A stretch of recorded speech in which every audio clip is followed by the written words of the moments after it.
Hoje iremos aqui apresentar o nosso trabalho sobre corrosão e suas formas aparentes. Bom, a corrosão, né, é um processo de decomposição dos materiais e ocorre, na maioria das suas vezes, pela ação do tempo, mas não só isso, porque a corrosão também pode ser acelerada por outros fatores. A corrosão, acima de alguns fatores, também pode ser considerada uma oxidação indesejada dos materiais, já que a gente não tem a vontade que, quando se constrói uma ponte, por exemplo, fique nesse estado aí da imagem à direita, onde houve uma corrosão muito grave no material, na base principal da ponte. Vale salientar também que a corrosão não ocorre apenas em metais, mas também ocorre em outros materiais, como por exemplo a borracha, o concreto, a madeira e outros polímeros. E esse fenômeno traz todos os anos grandes prejuízos econômicos que causam danos a edifícios, a navios, pontes, vai causar danos também a, a qualquer construção em praça pública também. Então, eu acho que alguém que já deve ter tido a infeliz experiência de ter se cortado em algum lugar e, inclusive, ter pensado bem assim: ah, será que eu estou com a vacina antitetânica em dias? Infelizmente, essas coisas acontecem. Bom, apesar de imaginarmos que os processos de corrosão são iguais, a gente vai ver aqui também que os processos são de alguns tipos específicos. Então, a deterioração do material, ela, ela tem sim algumas formas principais, mas no geral ocorre, por exemplo, nos metais, com exceção do ouro e da platina, por ter seu potencial de oxidação maior do que do oxigênio. Então, assim, a gente cria uma parte ânodo e uma parte cátodo da reação. Aqui, por exemplo, a gente tem essa reação aqui à nossa esquerda. Deixa eu ver aqui o apontador. Por exemplo, aqui iniciou-se com dois ferros sólidos, passou-se a ser dois íons positivos e também quatro elétrons livres. E pelo lado do cátodo, um oxigênio, duas moléculas de água e mais esses dois, ou esses quatro elétrons livres que se desprenderam do ferro, gerou-se óxido ferroso, com essa reação global. Então a gente pode ver aqui um exemplo também numa imagem mais clara que acontece aqui, onde o depósito de ferrugem é formado. A mesma forma, onde a gente tem essa parte cinza aqui, que seria o nosso ferro, acaba se gerando um depósito de ferrugem. Bom, a corrosão é citada como uma das principais causadoras dos desastres ambientais e porque muda a característica física dos metais ou dos materiais, como eu havia dito, deixando os materiais mais fracos, mais frágeis e, por exemplo, o ferro é algo muito rígido que vai segurar uma ponte, mas depois que entra em um processo de corrosão, se torna um material muito fraco que pode causar ali um dano muito severo, né, caso ocorra um acidente. E é considerado um desastre natural porque é uma reação natural do meio, não há intervenção ali qualquer. Em 2019, o Brasil teve um gasto correspondente a 4% do PIB brasileiro apenas na manutenção e prevenção da corrosão. Os problemas mais diretos são os gastos com equipamentos, a mão de obra necessária para realizar essa manutenção preventiva e corretiva, né? E também os meios de produção, que vão ter que ter perdas, aliás, paralisações, vai ter perdas também, vai ter algum momento ali aquela linha de produção vai ter que fazer uma parada súbita para poder fazer uma limpeza, uma substituição, que eu dei o exemplo de tubos corridos. Então, por exemplo, aqui em Goiânia a gente já teve um caso de uma adutora ali na região do Negrão de Lima com Vila Nova estourar e paralisar todo o trânsito local. E além de toda a perca de água tratada, também teve uma perda em questão de trânsito. Só um exemplo básico, cotidiano. Além da perda dos produtos. Então, se acontece, por exemplo, que você está na produção de alimento, a ferrugem, você vai ter que reiniciar todo o processo e ter toda aquela perda do que você já fez, se caso o material tenha sido contaminado. Além da perda da eficiência, né? Uma cadeia de produção que não está totalmente em 100% de condições, não vai ter também uma produção muito boa. Então você pode ter um aumento de combustível, um carro, por exemplo, que está com alguma peça falhando e ademais. Agora a gente vai ver a fundo um pouco os tipos de corrosão e como a corrosão se comporta.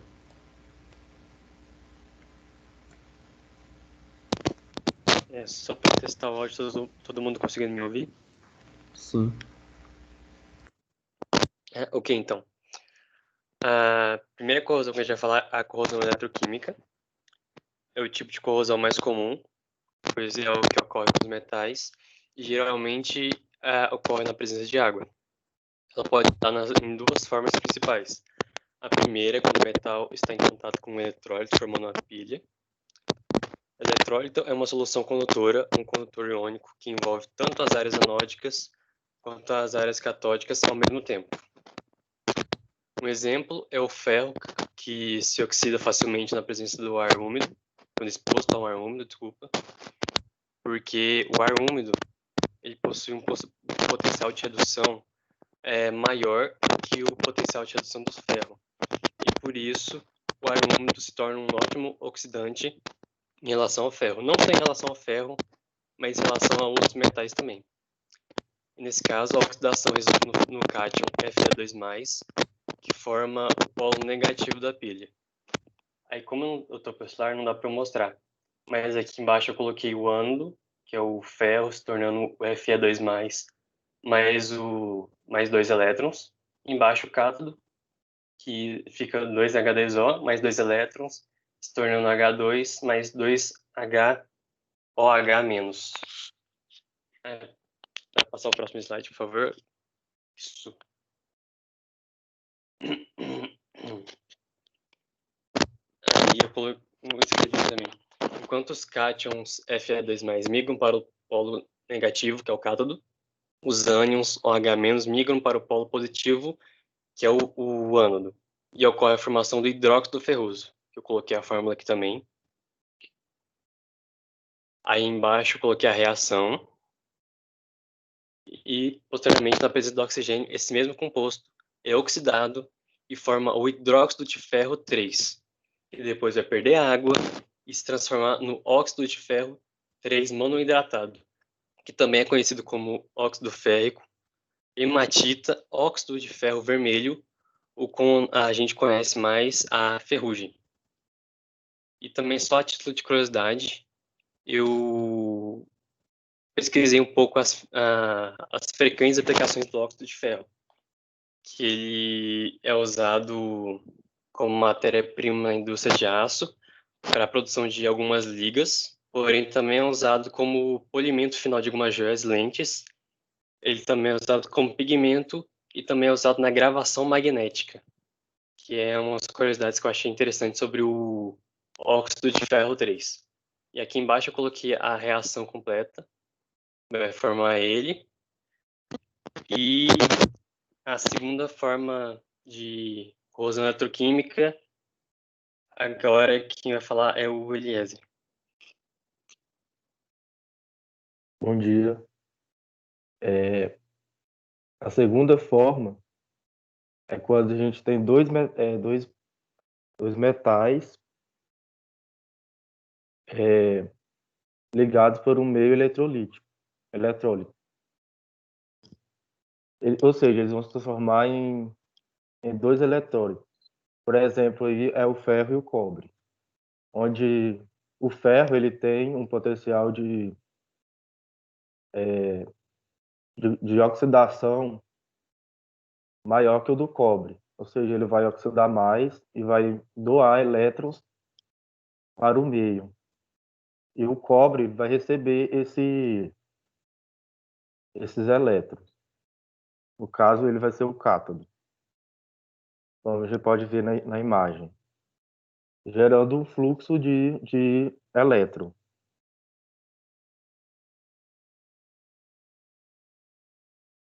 E aí, aqui no lado, a gente tem as equações de formação dos elementos do ânodo, no caso vai ser o ferro, que ele vai liberar 2 elétrons, e o cátodo, que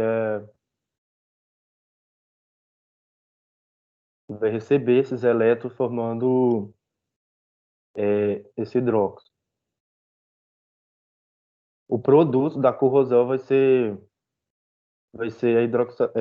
o hidróxido de ferro 2, que é esse ferro OH2, que é uma ferrugem, que vai ficar ali no fundo do recipiente. Obrigado.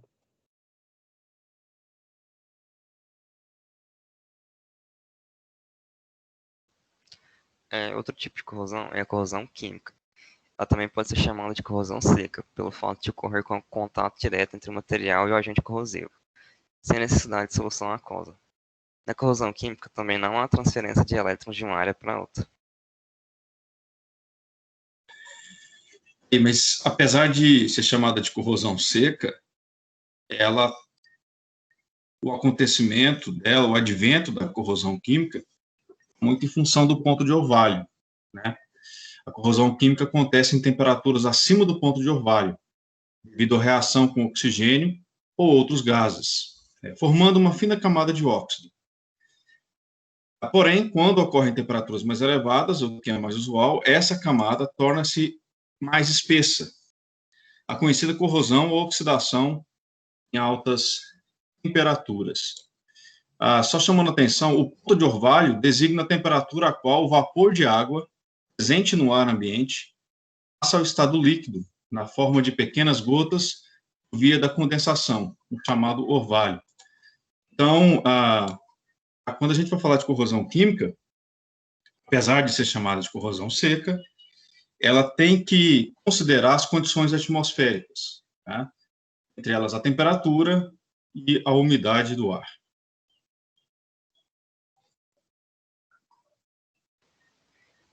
A corrosão química ela ocorre principalmente em equipamentos que trabalham aquecidos, como fornos, caldeiras, equipamentos de siderúrgica, tubulações de exaustão, bicos injetores. Ela ocorre mais nesses equipamentos porque em temperaturas elevadas há mais energia para que ocorra a reação. Próximo slide, por favor. Valeu, garoto. Então, quais são os efeitos, né? Para além daqueles que a gente já conhece, que o Joelho até mencionou no início do trabalho, na introdução, vou chamar a atenção, ele também mencionou isso, sobre a corrosão dos polímeros, né?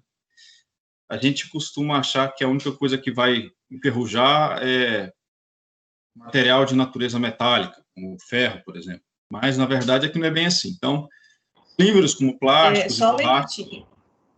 Quem é que está falando que eu não estou conseguindo visualizar aqui na minha tela para eu poder anotar? Agora que era o João Pedro. E aí, depois, quem que mudou? É o Moacir, continua sendo Moacir e João Pedro. Tá, Moacir e João Pedro, que eu não vi aqui, Moacir, eu tentei procurar aqui. Então, tá bom. Ok? Posso continuar? Sim, pode continuar, por favor. Desculpa. Então, os polímeros, plásticos, borrachas, né? Eles podem sofrer corrosão, ou melhor, uma degradação pela ação do meio. Eu quero enfatizar isso, a questão da ação do meio, né? Solventes ou de oxidantes enérgicos. Nessa corrosão, as reações químicas levam à cisão das macromoléculas, em geral, o comprometimento das propriedades físicas e químicas do material, como ocorre na hidrólise do politerafalato de etileno, o PET, né? As garrafinhas PET. Dessa forma, há a descaracterização do material com a perda da rigidez e da flexibilidade. Às vezes, não haver a formação daquela ferrugem que a gente percebe ao olho nu, mas não é só isso que a gente tem que levar em consideração. Outras propriedades também devem ser elevadas, entre elas a flexibilidade, né? Acarretando o seu desgaste, além de mudanças no seu aspecto. A formação de qualquer produto diferente do material estrutural, inevitavelmente, fará com que ele perca suas propriedades, como resistência mecânica, aquela questão da ponte, muito importante, a ductilidade, quando a gente estiver levando em consideração capacidade de condução elétrica, resistividade, dureza e outras. Então, ainda no exemplo da ponte, né, o tal do concreto armado, de construções, ela pode sofrer corrosão. E aí eu estou enfatizando muito a questão da atmosfera, que normalmente a gente acha, considera essa questão. Mas, como a corrosão química não precisa de meio aquoso para acontecer, ela vai acontecer, na verdade, na presença de um ácido, por exemplo. Se a gente começar a pensar, a gente tem uma atmosfera muito poluída, e que essa atmosfera vai gerar, por exemplo, entre outras coisas, uma chuva ácida, a gente vai ter uma aceleração do processo de corrosão dessas estruturas, concreto armado, por exemplo, ou de pontes. Aqui no Brasil, a gente quase não tem ponte só com estrutura de ferro, né? No hemisfério norte, isso é mais comum. A gente tem muito concreto armado, mas eles também são muito vulneráveis à questão do ácido. Então, com o passar do tempo, por agentes poluentes, né? Essas estruturas sofrem bastante. Em sua constituição, né, a constituição do concreto armado, na constituição do concreto armado, há silicatos, aluminatos de cálcio e óxido de ferro, que são decompostos por ácidos, como mostrado na reação a seguir. Essa é uma reação global, né? A gente tem aí o elemento do concreto armado, o primeiro elemento à esquerda, o ácido, e a gente tem o processo de oxidação representado na equação. Só chamando atenção, mais uma vez, enfatizando essa questão da importância da gente estar atento ao que a gente na atmosfera, né? O ponto de orvalho e os elementos que a gente tem que estão presentes na atmosfera. Então, mais um exemplo. A gente, aqui no estado de Goiás, a gente tem uma atividade agropecuária muito forte. Os silos de armazenagem de grãos talvez sejam o melhor exemplo, né, de uma estrutura metálica que vai sofrer esse tipo de corrosão química. Ele está exposto à atmosfera, exposto ao meio ambiente, não tem contato com água, está armazenando grão, mas mesmo assim ele sofre um processo corrosivo.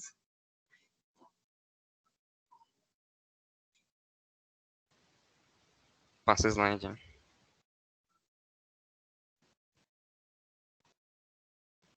Joiro, meu querido.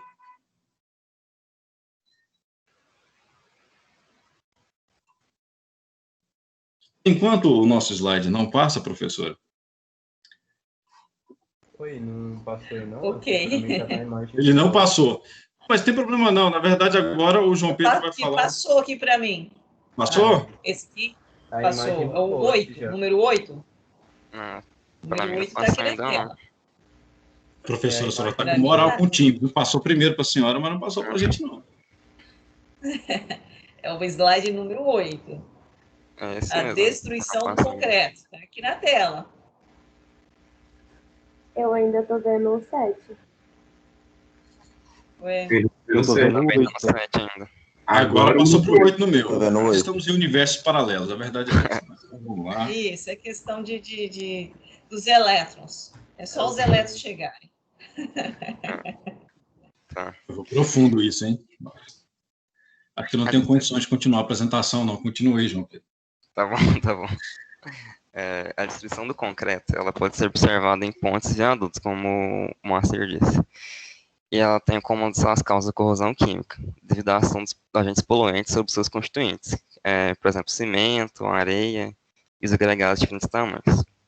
Essa corrosão também afeta a estabilidade e durabilidade das estruturas. E ela ocorre de forma rápida e progressiva. Fatores mecânicos como a vibração e a erosão, físicos como a variação de temperatura, biológicos como as bactérias e químicos como os ácidos e os sais são responsáveis pelo processo dessa corrosão. Nas imagens ao lado a gente pode ver ela ocorrendo no concreto, né? E na segunda imagem, na parte de cima, a gente vê que não está ocorrendo E na parte de baixo a gente vê que já está bem corroída já.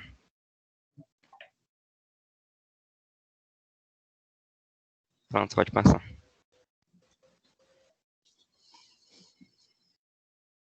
Passei. Opa, vocês conseguem me ouvir?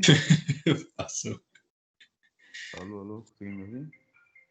Sim, ouvindo, bem baixinho, mas ouvindo. Consegue sim. Ok. Tá, tenta falar mais perto do microfone. Então, a corrosão eletrolítica. As reações de corrosão, elas exigem 4 componentes, que são o ânodo, um cátodo, um circuito elétrico e um eletrodo. E um eletrólito, desculpa. O eletrodo no qual acontece a oxidação, ela recebe o nome de ânodo, enquanto o eletrodo que ocorre a redução é chamado de cátodo. E a eletrólise é um processo químico no qual uma reação de oxirredução é provocada pela corrente elétrica de forma não espontânea, ou seja, quando uma transformação química ou física tende a ocorrer com a necessidade de ser provocada por uma influência externa.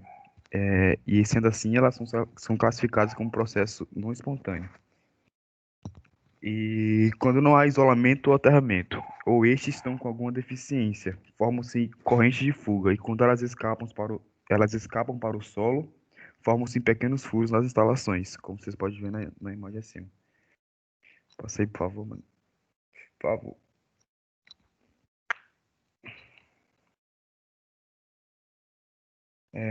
A corrosão galvânica ou eletrolítica é a corrosão que ocorre quando dois metais distintos com potenciais distintos são colocados em contato elétrico em um eletrólito. E um eletrólito é quase sempre um meio aquoso que conduz eletricidade. E ele pode ser qualquer tipo de umidade que esteja em contato com os dois metais, como orvalhos, chuvas, massas de água, a umidade no solo também, e resíduos úmidos que entram em contato com os dois metais. E a diferença que existe no potencial elétrico entre os metais distintos, ela serve como força para que a corrente elétrica circule pelo eletrólito. E esta corrente ela vai resultar na corrosão de um dos metais. E acima ali na imagem, a gente tem uma imagem de um ar-condicionado que acabou entrando em corrosão eletrolítica devido à umidade que acaba sendo gerada por ele. E onde os dois metais acabaram entrando em contato elétrico com a água, que é um eletrólito, e o que acabou resultando na corrosão de um dos metais. Obrigado.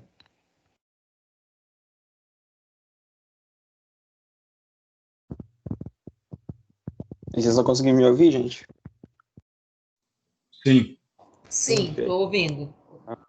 Aqui eu trouxe um exemplo de corrosão eletrolítica que ocorre nas telhas de aços de galpões de fazenda, que elas são recobertas por uma liga que chama zincalume, que é uma liga que é usada para diminuir os efeitos da corrosão, porém, ocorre a corrosão eletrolítica nela com desgaste. Aí, se você puder passar aí, Júlio, por favor. Tem um esquema de uma pilha eletrolítica no qual ocorre a reação de oxidação no ânodo do zinco e do alumínio também, e uma reação de redução no cátodo do ferro. Aí, como a gente pode ver no slide, volta o slide, por favor, Júlio. No slide passado, dá para ver nítido a corrosão eletrolítica ali nas telhas, e esse tipo de corrosão ocorre devido à diferença de potencial entre a superfície metálica e o meio, levando ao carregamento elétrico da superfície da telha. E no outro slide, no próximo ali, depois, por favor, eu coloquei um dos exemplos que eles usam para minimizar os efeitos dessa corrosão, é a pintura das telhas de zincalume com a tinta epóxi, que, como pode ver lá nessa foto aí, reduz muito a corrosão. E quase não e muitas vezes nem ocorre a corrosão nas telhas. É isso, gente. Obrigado.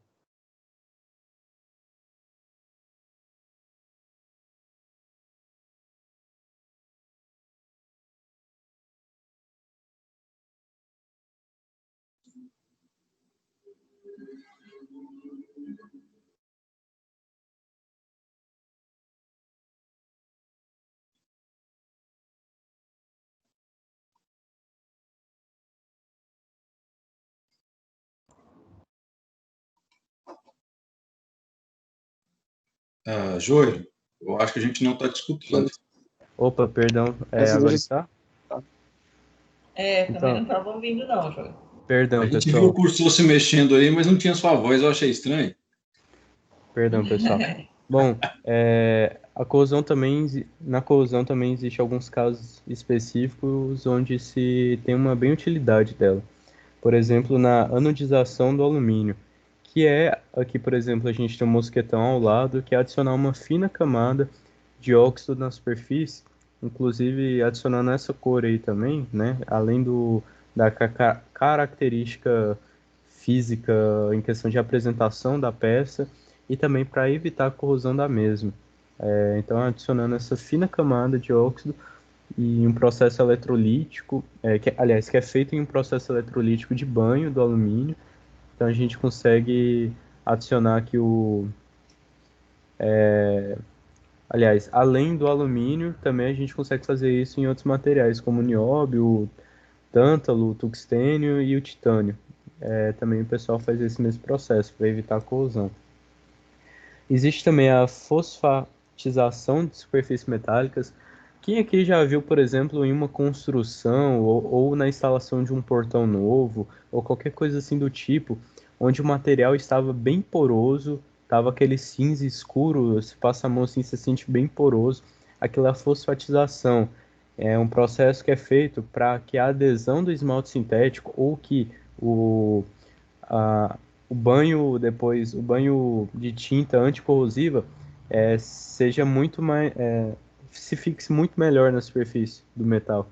Então, por exemplo, a fosfatização, o pessoal vai lá, faz a fosfatização, deixa o material bem áspero e depois, na hora de pintar, aquela tinta vai grudar muito melhor no material. E é um processo da metalurgia que é feito em especiais em superfícies metálicas, que consiste em recobrir a peça de fosfato de zinco e ferro e manganês. Então você coloca uma camada adicional na peça.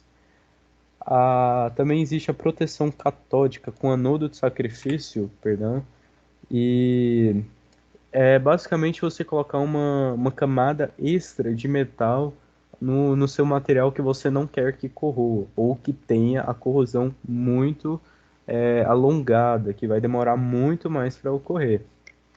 Além do aspecto decorativo de alguns monumentos e esculturas de bronze e de outros materiais.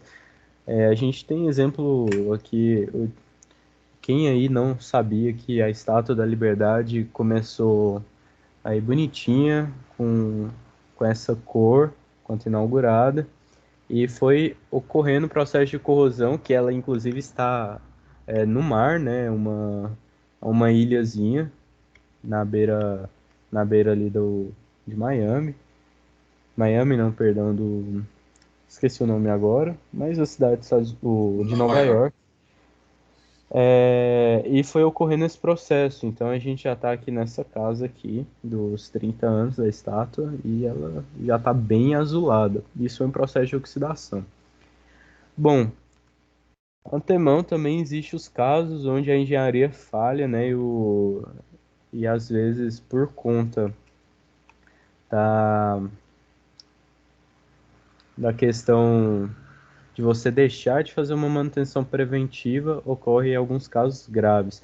O voo 243, que era um Boeing 743-200 da Aloha Airlines, sofreu uma descompressão durante seu voo. Então toda essa parte aqui da fuselagem acabou soltando durante o voo.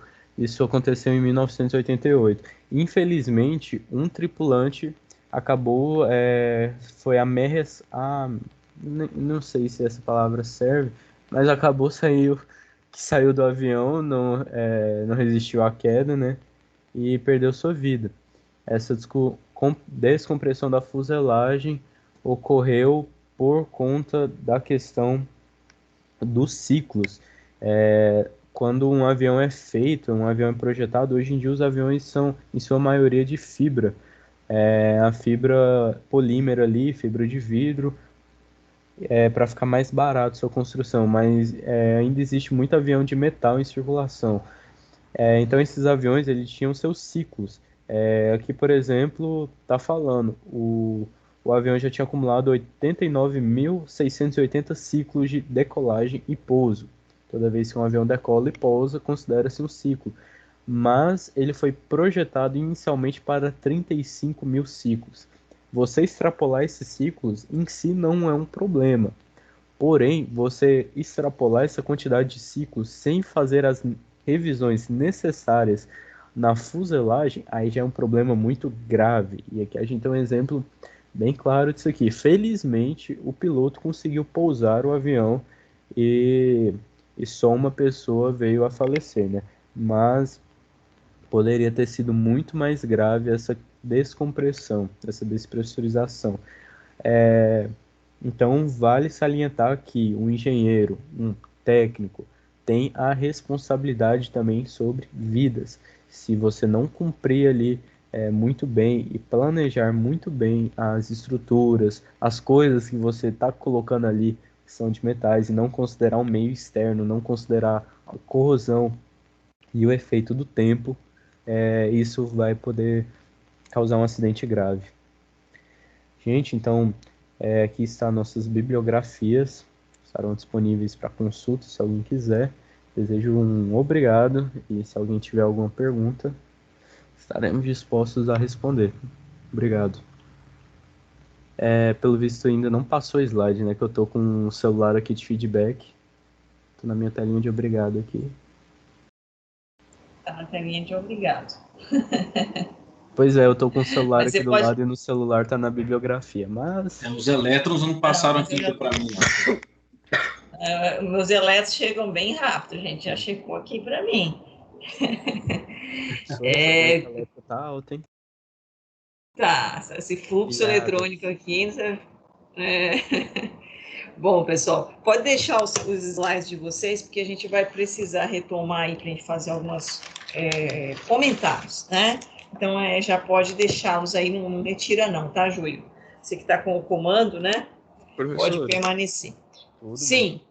Licença, que eu não faço parte do grupo não, mas é que eu acho que a gente tem um pequeno problema. Porque o meu grupo era de mecanismos e meios de corrosão. E nos mecanismos está relacionado a gente explicar a corrosão química e a eletrolítica. E foi o que foi explicado aqui, entendeu? Não é um problema não. Eles estão fazendo só a parte introdutória. Mas agora venha vocês explicar com todos os detalhes. Certo? Eles só fizeram a parte introdutória, eles não mostraram mecanismos com detalhes. Então, você mostrar como que é uma corrosão, um processo, por exemplo, de eletrólise provocado por uma corrente de fuga, né? Quando ela entra, quando ela sai, quando que ocorre a corrosão e quando ela entra, quando ela sai, e qual que é o mecanismo disso. Certo? Então, eles só estão fazendo uma apresentação, ficaram com a parte de oxidação, redução, a parte de introdução ao conteúdo, conceitos e introdução. Tá? Agora, venha vocês mostrar a parte dos mecanismos e, logicamente, os meios, né? Os meios que são fundamentais para que ocorra esses mecanismos. Quais são as condições do meio? Tá? Então, não tem nada, por exemplo, aqui com entrando no que de vocês, não. É importante. A introdução deles vai colaborar para a explicação de vocês, inclusive para a compreensão dos demais, e inclusive deles, com mais detalhe. Uma coisa depende da outra, tá bom? Tranquilizei você ou não? Não, tranquilo. Tá? É o Wellington, né? Pode ficar tranquilo. Então, vocês, eu quero ver as reações realmente mostrando etapa por etapa. Por isso que são os mecanismos. Aqui os meninos não mostraram nenhum mecanismo, não. Bom, voltando então, Júlio, você pode voltar lá no primeiro slide, por favor? Posso, sim. Um segundo, por favor. Pronto. Isso, esse é o primeiro, né? Na verdade é o segundo, né? Então, nós temos aqui, né, o que o Júlio começou comentando aí, que é corrosão, a questão econômica, né, que é muito importante, que hoje é um grande gargalo, não só para o Brasil, né? Ele colocou, por exemplo, com relação ao PIB do Brasil de 2019, mas se vocês forem olhar com relação ao PIB, né, dos Estados Unidos, esse valor, inclusive, é maior, bem maior. Então, nós temos hoje um grande problema, né, que é a corrosão, com relação ao processo de desenvolvimento tecnológico. Mas nós comentamos isso com vocês também, né, desde o início das aulas de Química Básica, que nós falamos que tudo caminha no sentido de menor energia e maior estabilidade. E a corrosão, de uma forma geral, é um processo espontâneo, natural, e sempre nesse sentido. Por isso que os meninos no final apresentou, mas também não tem só malefícios, tem benefícios também. Passa só mais um slide aqui para a gente, esse aqui é tranquilo, mais um, por favor. Isso, esse aqui, por exemplo, Érico, os meninos mostraram a reação em si, né? Que eu também mostrei no artigo, aquele da semana passada, porém, tem um mecanismo para, com detalhes, né? Você montar essa equação com detalhes, com relação à área nórdica, né? O ânodo, o cátodo, e como que isso flui de forma mais detalhada. Então, aí, no caso de vocês, a gente vai comentar isso com mais detalhe depois que vocês mostrarem isso. Tanto eu não mostrei, na parte que eu dei uma geral, como os meninos aqui veio complementando, né, a parte do que seria corrosão. Faltou aqui Jôlio e Pedro, Caio, Moacir, João, Felipe, Eliezer. Vocês falaram a parte introdutória de mecanismos, o que é corrosão, comentaram com relação aos meios, né, e com relação à proteção. Mas faltou as formas de corrosão. Uma coisa é mecanismo, a outra coisa é forma. Por exemplo, pode passar mais um slide aqui. Aqui. Você tem uma corrosão aqui na parte interna dessa tubulação, tá? Se você passar mais um slide aqui, pode passar um pouquinho. Aqui também você tem uma corrosão nessa parte aqui desse casco aqui, né? Mais um outro slide, que só mostrando para a gente chegar. Esse aqui são o produto da corrosão, que é o óxido de ferro 3, né, que nosso colega explicou muito bem. As aplicações, inclusive, do óxido de ferro 3. A gente precisa, inclusive, produzir isso, né, para que tenha diferentes aplicações na área de tecnologia, desenvolvimento tecnológico. Só mais um. Depois a gente volta. Só queria... não, acho que não. É mais para o final, né? Eu não me lembro, não anotei qual é o slide. Qual seria mais ou menos o conteúdo, professora? Eu queria mostrar quando você tem uma tubulação e você tem um buraquinho na tubulação. Lá, volta. Esse aqui, que é inclusive pela corrente de fuga, é uma corrosão eletrolítica, é uma eletrólise, né? Não é um processo espontâneo, que o nosso amigo falou, e formou, então, esse buraquinho aqui. E aí, inclusive, eu anotei aqui, mas aí eu já estou me perdendo.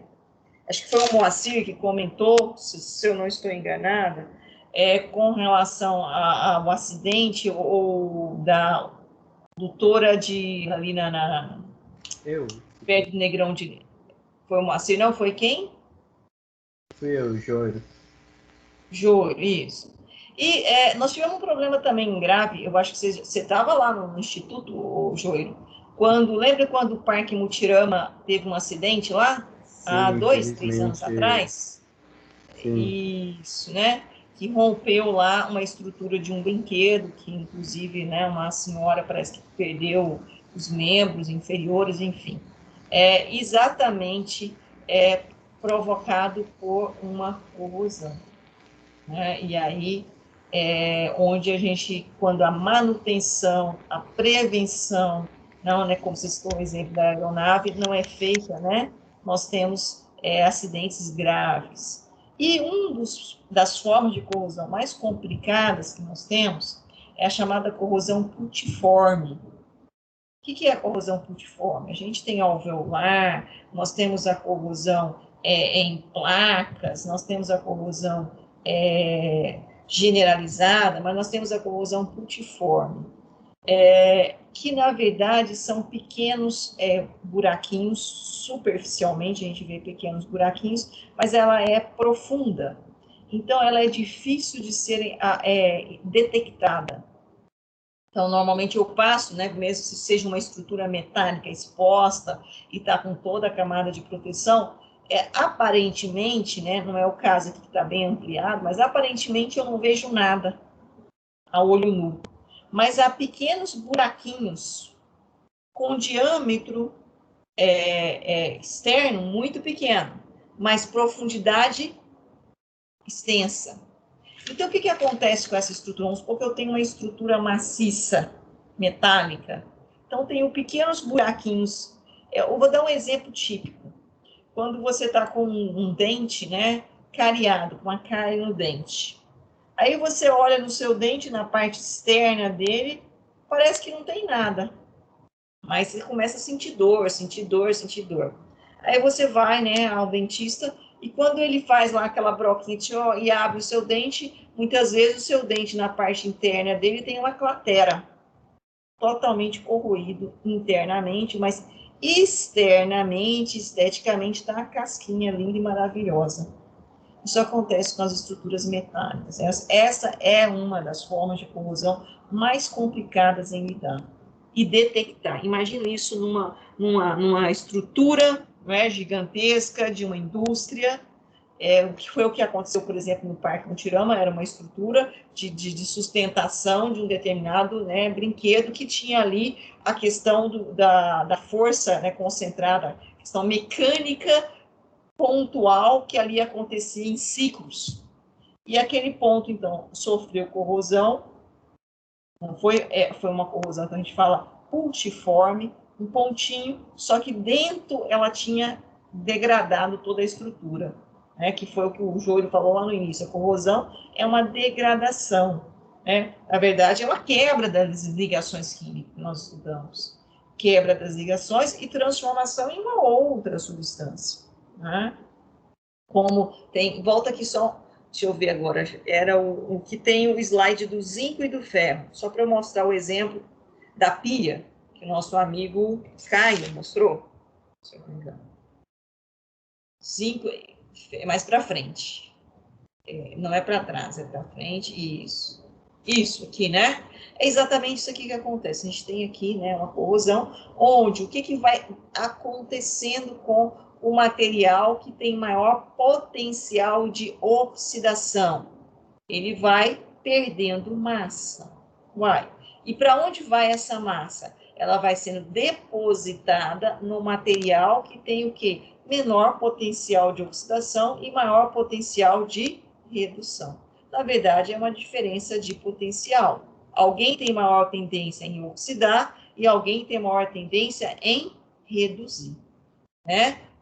Pode ser provocado por uma força externa, eu posso inverter isso, né, os potenciais, ou pode ser uma pilha, como a gente estudou, que é um processo espontâneo, né? Então, esse aqui é um esquema de uma pilha, o quê? Eletrolítica, que é um sistema forçado, ok? Volta um pouquinho agora. Só tem uma pilha... Aqui já é um sistema onde ele é o quê? Eu tenho o potencial de oxidação do ferro e eu tenho o potencial de oxidação do cobre. Aqui já é o contrário, né? E eu tenho aqui o meio eletrolítico. O ferro e o cobre, nós chamamos que são eletrodos, certo? Teve alguém que falou sobre isso aqui e ficou confuso. Acho que foi o próprio Moacir, se eu não me engano. Né? É a pilha galvânica. Eliezer, então tá. Eu já fui anotando aqui e acabei não vendo os nomes e foi meio complicado aqui para mim. Eu também estou treinando, pessoal. Então, onde eu tenho uma diferença de potencial e, consequentemente, né, eu tenho a formação de uma pilha. E onde eu vou fazer o quê? Vou ter um depósito aqui no cobre, no eletrodo de cobre, e uma perda de massa no eletrodo de ferro. né? E isso faz, então, com que eu tenha uma degradação do material que está aqui nesse eletrodo, que tem maior potencial de oxidação. Certo, pessoal? Tá ok? Com relação a essas questões? Eu comecei falando e esqueci de dar abertura aí para os colegas. Mas antes disso, eu já vou dar abertura para vocês falarem também. Moacir, isso eu anotei, Moacir, ocorre corrosão química no concreto armado. A corrosão química, ela acontece na parte de estrutura do concreto, ou seja, na parte metálica, ou ela acontece na parte do agregado do concreto, que é no cimento, na areia. Foi o Moacir, e depois foi também o João Pedro, que continuou aí, se eu não me engano.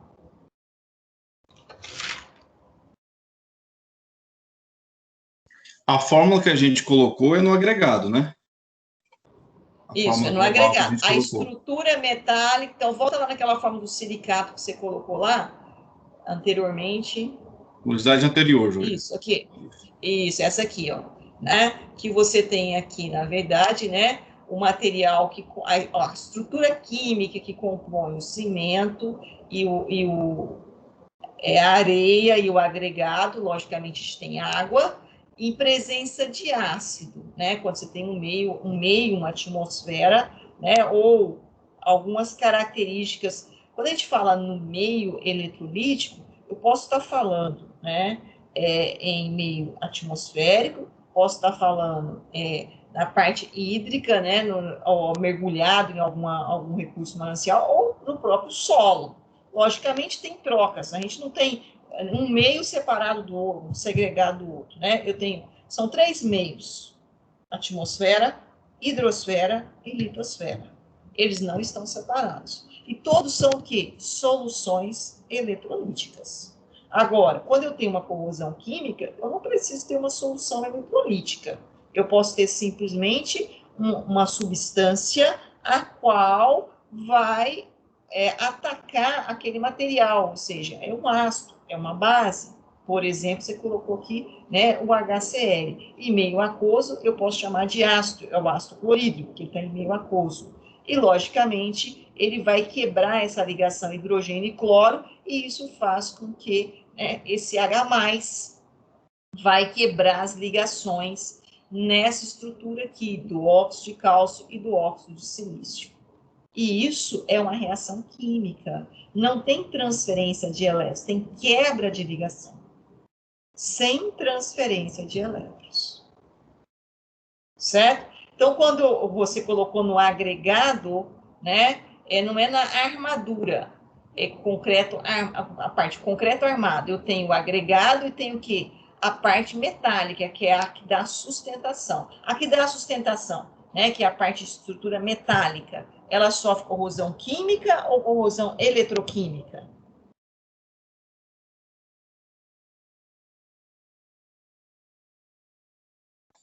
Está perguntando... O exemplo que a gente colocou foi de corrosão química. Essa fórmula foi corrosão química.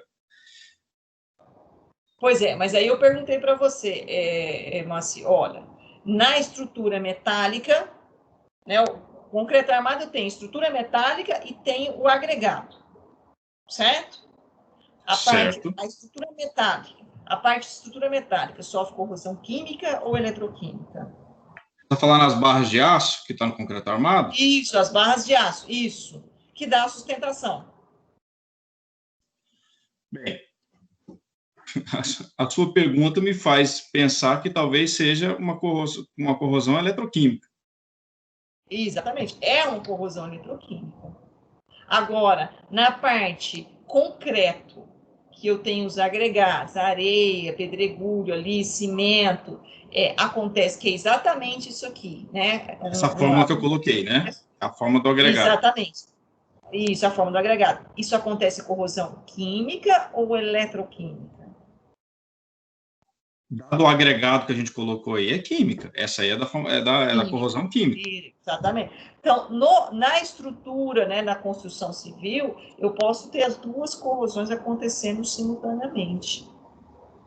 E uma dá abertura para a outra acontecer. A partir do momento que eu tenho a corrosão química, eu tenho aberturas na estrutura para que chegue o quê? Chegue umidade na estrutura metálica, chegue oxigênio na estrutura metálica. A partir do momento que eu dê a possibilidade, né, abrir caminhos para entrar essa solução eletrolítica e chegar na estrutura metálica, eu já tenho a condição de ocorrer a corrosão o quê? Eletroquímica. Certo. Então, no caso, o que a senhora está querendo enfatizar é que teve que primeiro ocorrer a corrosão química para depois ocorrer a eletrolítica. Exatamente, a corrosão eletroquímica, externa, né? A formação de uma pilha, exatamente. E aí, o que é? Qual vai ser o problema nessa estrutura? Porque a corrosão química lá interna, que normalmente ela acontece na forma pultiforme, que foi aquela que eu falei para os senhores, né? Que são pequenos diâmetro, né? Visualmente, nem visualmente eu não consigo visualizar nada, mas ela vai corroendo a parte interna da estrutura metálica, fazendo, né, tipo uma vossoroca na estrutura metálica, uma cratera na estrutura metálica, e fica só a casquinha. E aí a ponte cai. Ah, mas não deu sinal nenhum. Estava bonitinha, de repente teve um choque mecânico. O que acontece? Aumentou a questão da carga em cima daquela ponte, passou um caminhão com uma carga maior. O que acontece? Ela simplesmente rompe, estava lá funcionando, de repente rompeu. É o que acontece com as estruturas de ponte, de edifícios. Estava lá em pezinho, de repente, buf, caiu. Não é assim? Ele não dá sinal, porque externamente não acontece nada, né? Ô, professora, mas nesse caso, por exemplo, não pode ocorrer a estrutura de concreto, o agregado, né? A gente está chamando de agregado. Ele não ser muito poroso. E aí é o que a gente tem problema. Então, por exemplo, a questão da qualidade, né, desse material, desse agregado, por isso que o pessoal coloca polímeros hoje para aumentar o quê? A questão, diminuir o quê? A questão da porosidade. Porque quanto mais se eu usar um agregado que dá permissão, né, uma areia, um cimento, que realmente não formar uma liga menos porosa, mais porosidade ele me dá permissão para permear o quê? A umidade, o oxigênio, e ele vai chegar aonde? Na estrutura metálica. Então, eu tenho duas condições aí desfavoráveis que pode acontecer, né, na área de construção civil, que acontecem acidentes graves com relação à formulação do concreto, que tem que ser realmente preparado, conhecido, para que eu não tenha essa permeabilidade acentuada. Permeável não pode ser permeável, não tem como, mas diminuir, minimizar isso. Porque o grande problema é a corrosão química, corrosão eletroquímica, formação de pilha, processo espontâneo, não é eletrolítico, na estrutura metálica, que rompe, né, de uma hora para outra, porque vai degradando, corroendo, e aparentemente é aquela ideia do dentinho lá, casquinha linda, maravilhosa. Né? O seu dente está lindo, maravilhoso. De repente, você forçou, aplicou um choque mecânico nele, ele quebrou todinho. Ah, mas o que aconteceu com o meu dente? Não tinha nada. Não, internamente já tinha ocorrido toda uma corrosão. Ele só estava a casca. A estética. É a mesma coisa que acontece, por exemplo, né, com essas estruturas que ficam caindo aí. Que caem muito, inclusive. E aí as pessoas ficam achando, mas não tinha nada. Tinha, e foi ao longo dos anos que isso vai acontecendo. Tá? Então, há uma grande preocupação hoje, né, porque normalmente as pessoas são muito assim, imediatistas. O olhar, não tem nada, tá ok, pode continuar. Foi a questão da aeronave lá, né? Aparentemente tá legal, então pode continuar fazendo voo, né? Mas a parte interna já está toda degradada. Pessoal, tá claro isso? Deixa eu ver aqui. Sim. Esse é o slide 9. Tinha pedido para voltar ao slide 7, mas acho que já voltou, eu falei. Tá claro o que é uma solução eletrolítica? O que é uma solução eletrolítica?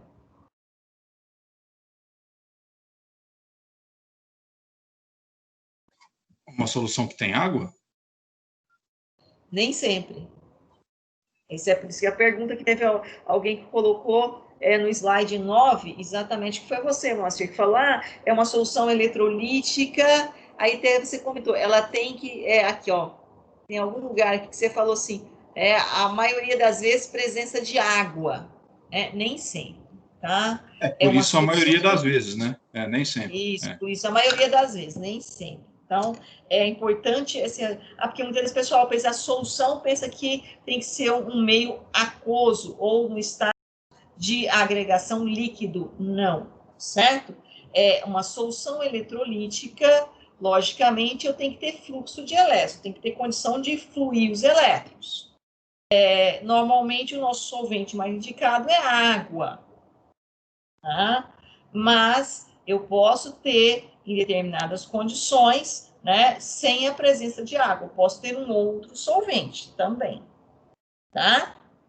E aí, eu sempre gosto de falar, o meio, né, eletrolítico pode ser a litosfera, pode ser a atmosfera, ou pode ser a hidrosfera. Então, o meio, ele é muito fácil, né? Se eu tenho um material onde eu tenho diferença de potencial, alguém tem maior potencial de oxidação, logicamente o outro material tem o quê? Menor potencial de oxidação. Vai sofrer, quem tem menor potencial de oxidação vai reduzir. Quem tem maior potencial de oxidação vai oxidar, vai dar elétrons. E eu tenho o meio, que ele vai estar sempre mergulhado nesse meio, então eu tenho a solução eletrolítica. Então, eu tenho a condição de formação de uma pilha. Então, é fácil evitar uma corrosão eletroquímica, ou seja, é fácil evitar a formação de uma pilha? O que os senhores acham?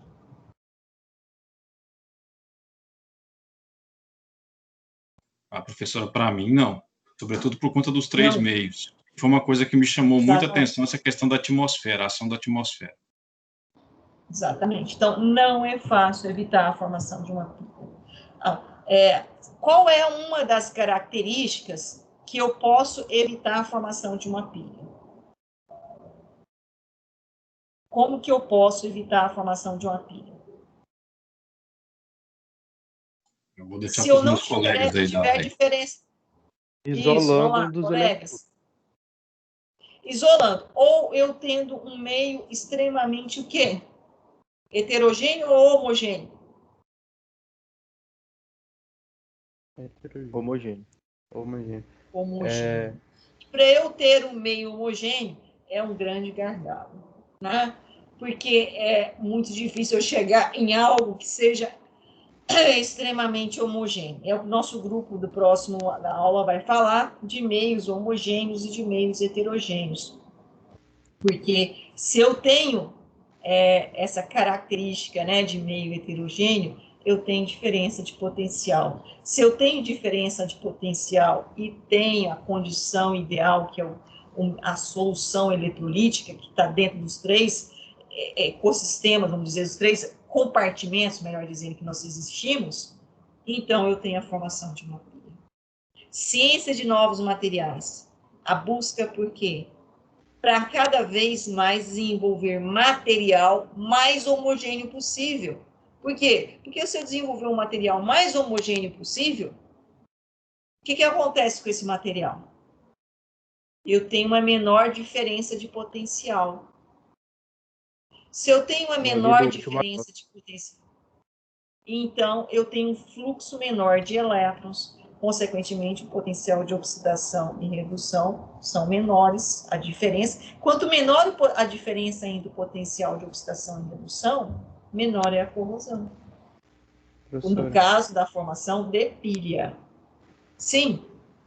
Só citando a norma regulamentadora, a norma técnica, quando você vai fazer uma emenda entre dois condutores elétricos, você tem que usar um metal separador que seja homogêneo para os dois. Por exemplo, quando você mistura cobre e ferro, você tem que colocar uma chapa no meio dos dois para que não haja oxidação eletroquímica. Tá, mas aí a gente vai comentar que é o último grupo que vai falar dos processos de proteção, com mais detalhes, né? Que é o eletrodo de sacrifício, tá? E aí é uma outra história, um outro potencial que vai interferir dizendo, você oxida eu aqui, não o outro, tá? Onde vai, são chamados, né? Metal de sacrifício, que é o pessoal aí do último grupo. Pessoal, dúvidas, perguntas com relação ao que os meninos apresentaram aqui? Um dia extrapolou em uns 10 minutinhos, mas a gente começou também um pouquinho mais. É o tempo que a gente tinha programado aqui. Os meninos conseguiram usar muito bem o tempo, apresentaram o tema com muita clareza. Alguém tem mais alguma dúvida que a gente possa estar complementando?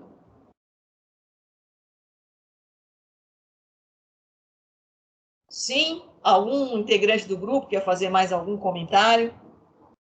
Eu tenho você me deixou curioso com essa questão da homogeneidade, tem que deixar homogêneo. Existem trabalhos que tentam, por exemplo, tornar um material homogêneo em relação ao meio que ele está. Por exemplo, eu faço um estudo da atmosfera ao longo do ano, quanto chove, umidade, tudo. Aí eu desenvolvo um material que tem homogeneidade com essa atmosfera específica. Eu li um artigo ontem falando sobre as diferenças de corrosão daquelas torres de eletricidade de alta tensão. Eles fizeram um estudo de como, às vezes, no interior do país corrói mais do que no litoral, e eles achavam que no litoral ia corroer mais por conta da maresia. Aí foi uma coisa que surpreendeu, eu acho que é da USP. Eu posso até pegar esse artigo. Certo. Então, queria saber se tem como desenvolver se no desenvolver de material eu levo em consideração até a atmosfera, por exemplo, homogeneizar com ela. Eu tenho que levar em consideração quando eu for desenvolver um material eu tenho que saber como ele vai ser aplicado. Por exemplo, vou desenvolver um material e eu vou pensar que esse material vai ser utilizado então em subsolo, certo? Uma liga metálica que vai ser usada no subsolo. Eu tenho que conhecer um pouco mais as características desse subsolo.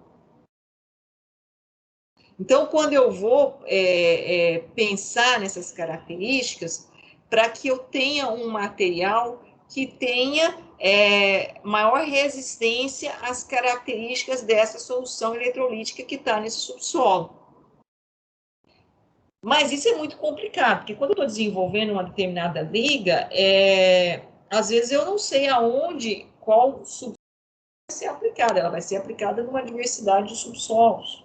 Então, eu tenho mais ou menos algumas características de algumas regiões, por exemplo, estou desenvolvendo para utilizar no Brasil. Muitas vezes a gente não desenvolve, não pega material que foi desenvolvido para utilizar no Brasil, pega material que foi desenvolvido para utilizar subsolos dos Estados Unidos. Então, assim, é muito complexo ainda, a gente está muito aquém disso. Agora, que ainda os estudos, por exemplo, ciência de novos materiais, o que eles fazem? Desenvolver material, a característica do material ser mais homogênea possível. Porque se eu tiver um material onde ele é mais homogêneo possível, porque ele tem vários elementos que compõem esse material. É uma liga metálica. Eu vou colocar ferro, eu vou colocar carbono, eu vou colocar silício, eu vou colocar manganês, enfim. Mas quando eu vou fazer essa mistura, essa homogeneização, se eu tirar uma pequena alíquota dessa liga metálica, ela tem que representar o todo. E tem que estar distribuído de uma forma homogênea cada elemento desse. Mas isso é muito complexo ainda. Por quê? Porque eu vou ter um pedacinho que eu vou ter mais manganês e eu vou ter um pedacinho que eu vou ter mais ferro. Mesmo que seja muito pequeno. E aonde eu tiver mais ferro e no outro ponto eu tiver mais manganês, eu tenho uma diferença de potencial entre esses dois elementos químicos. E se eu estar mergulhado num meio, ou numa solução, né, no meio eletrolítico, eu tenho a formação de uma pilha. Então, a ideia é utilizar metais ou elementos químicos com potenciais mais próximos possíveis. Né? Se eu penso em potenciais de oxidação, potenciais mais próximos possível.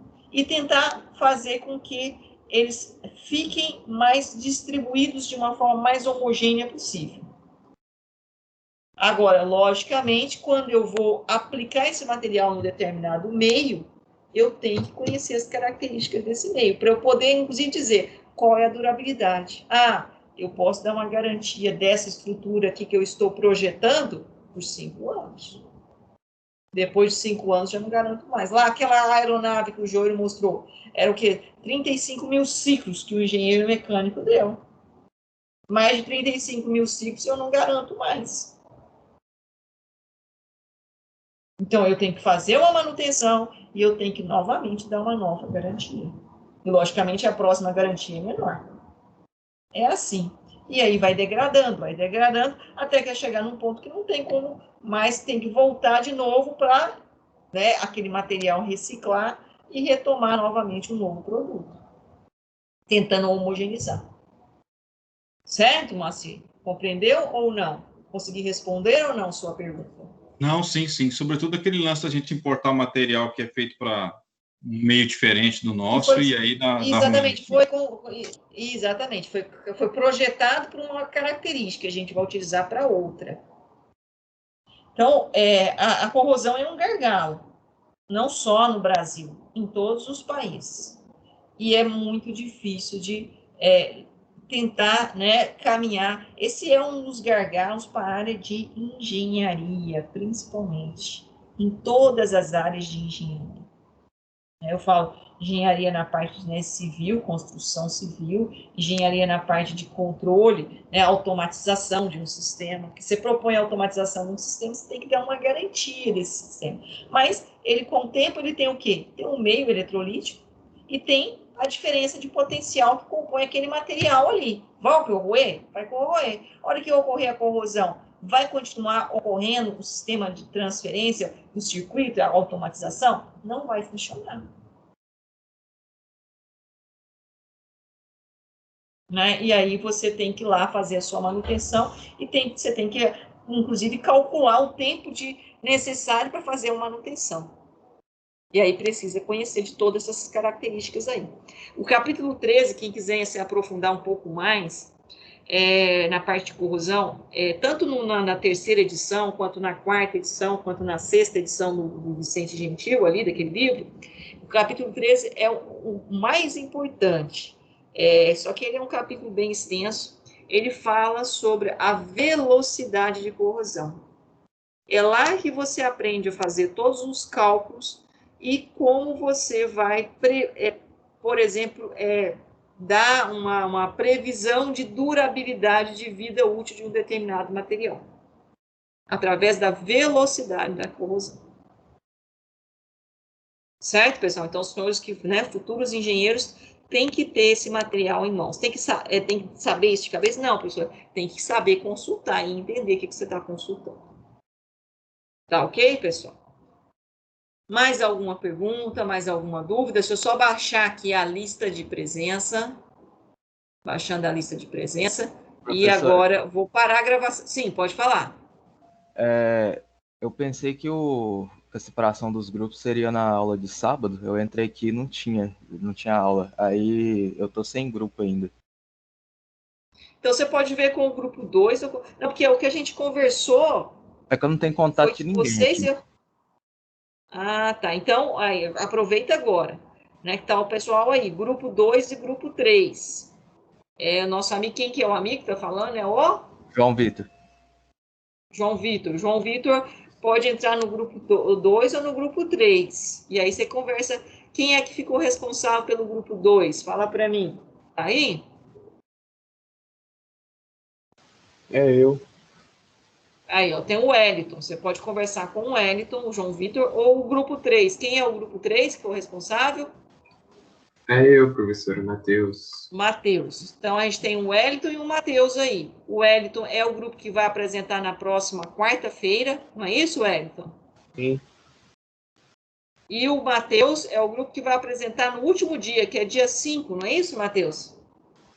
Sim, professor, só que o meu grupo é mais complicado de entrar, eu acho, porque o meu não é tanta coisa para falar assim igual os outros grupos.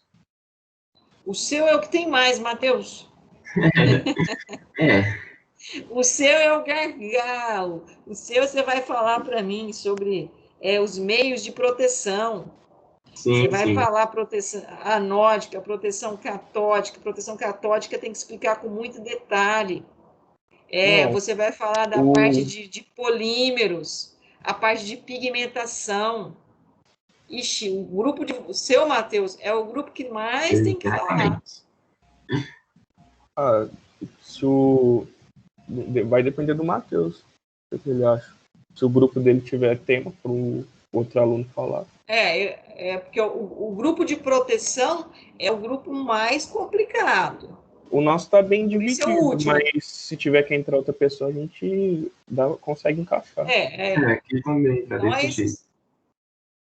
Então, vocês se organizam e trocam as figurinhas aí para poder se organizar, tá ok? Mas tem que saber agora, então, porque eu não sei quem foi que falou, mas disse que não tem contato com a gente. Aí tem que saber agora para já pegar o número dele, para qual grupo que ele vai. Isso. Deixa ele escolher qual tema que ele quer apresentar. O meu é mecanismo e meios de corrosão. Pode ser o grupo 2 mesmo, eu só preciso do contato de alguém. Tá, me passa seu número. Você não está no grupo da turma, não? Do WhatsApp? Não, eu não sou do primeiro período. Certo. Aí pode colocar seu número no chat? Vou colocar aqui. Aí eu te adiciono no grupo do trabalho. Certo. Isso, já se organizaram. Esses meninos são tecnológicos. Bom, pessoal, então eu vou parar aqui agora a gravação nossa, tá? Parando a gravação. Inicialmente gostaria de agradecer, antes de parar a gravação, né? Agradecer aí os meninos que apresentaram, meninos, que hoje só teve menino apresentando, não teve nenhuma menina, né? Agradecer em nome do Joio todos os integrantes do grupo, parabenizá-los pela apresentação, tá? E pela realmente o material que trouxe completo, e isso que faz a diferença. Eu acho que a gente aplicar agora aquilo que a gente aprendeu de química básica, né, dentro dessa linha aí que é algo importante, não é para a disciplina de química, mas é para a vida profissional de vocês, né, como futuros engenheiros na área de controle e automação, vocês vão deparar com essa necessidade no mercado de trabalho, tá? Então, agradeço a vocês, e aí na próxima semana a gente estará aí com o grupo do Wellington falando de mecanismos, e aí sim com mais detalhe com relação aos mecanismos e com relação aos meios, né, também vão estar trazendo os meios e mecanismos.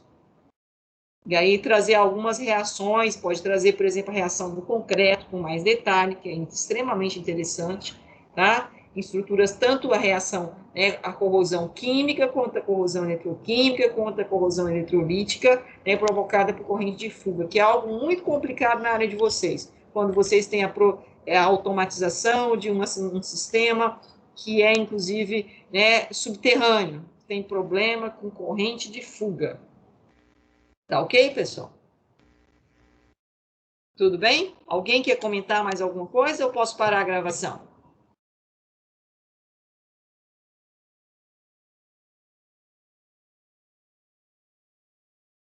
Não? Então vamos lá. Então vamos parar a gravação. Então, tchau para os senhores e muito obrigada. Tchau, professor. Tchau, professor. Até mais. Tchau, até mais. Muito obrigada.